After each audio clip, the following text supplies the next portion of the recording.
Today, we'll be going through step by step on how to bring the most out of your cold brew at home. Using items that you can find around the house, plus time, you can easily brew a refreshing and vibrant beverage that you can enjoy year-round. In order to make our cold brew coffee, we'll first need to make our cold brew concentrate. Here are the materials that you'll need: a large container with a lid, a burr grinder, a gram scale, a large spoon, cold brew branded filter bags, a water pitcher that measures ounces and/or milliliters, cold filtered water, and coffee. Your container can be of any size or any variety, as long as you know how much cold brew you want to make. For this brew guide, we'll be using a 32-ounce glass mason jar. First, we're going to measure out 440 milliliters, or roughly 16 ounces of cold water into your water pitcher. If you don't have any measurements listed on the side of your water pitcher, you can also weigh out your water.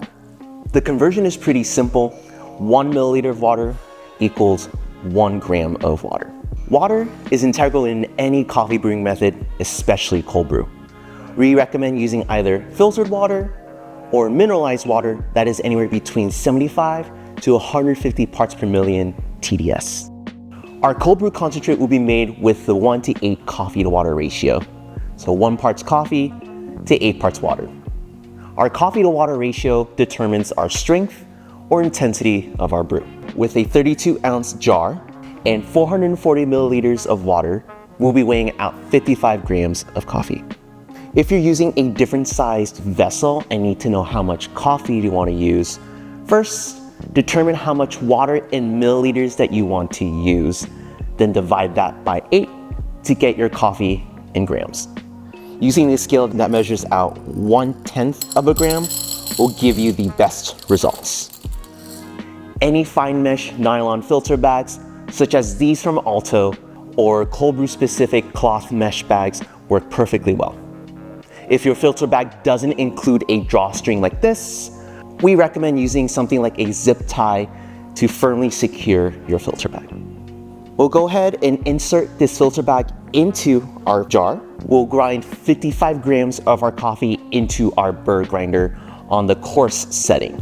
If 1 is the finest setting and 11 is the coarsest, we want to grind this at an 11.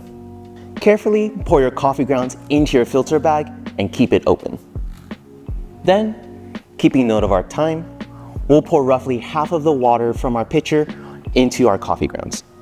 You don't need to be precise with how much water you're using, just enough water to fully cover the grounds with water. Next, go and take your long spoon and stir the grounds so that it's fully saturated with water. Then, tie up your filter bag and add the rest of your water into your jar. Close the jar with the lid and set it aside in the fridge and let it steep for 20 to 24 hours. We recommend this time frame as a suggestion. You can steep this coffee for however short or for however long you want. This jar has been steeping for 24 hours. You should notice a color difference in the water. It should look something deep brown like this. If you steep for any less, let's say 12 to 18 hours, you should notice that the color should have like a light brownish yellow color. We'll take the filter bag out of the jar and strain as much liquid out of the filter bag back into the jar. Then, take your cold filtered water and dilute to taste.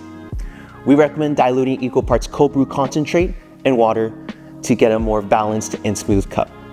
So, if my cold brew concentrate is reading 12 ounces, I'm going to add 12 ounces of cold filter water to bring it up to 24 ounces. Then, we'll take our bar spoon and stir it, making sure that we're incorporating all the flavors evenly. What makes cold brew concentrate so unique is its versatility. You can use this concentrate to make any other beverage aside from your typical cold brew coffee. You can add a couple ounces of the concentrate on top of your milk over ice to make something like a pseudo iced latte, or use it to add to your favorite coffee mocktail or cocktail.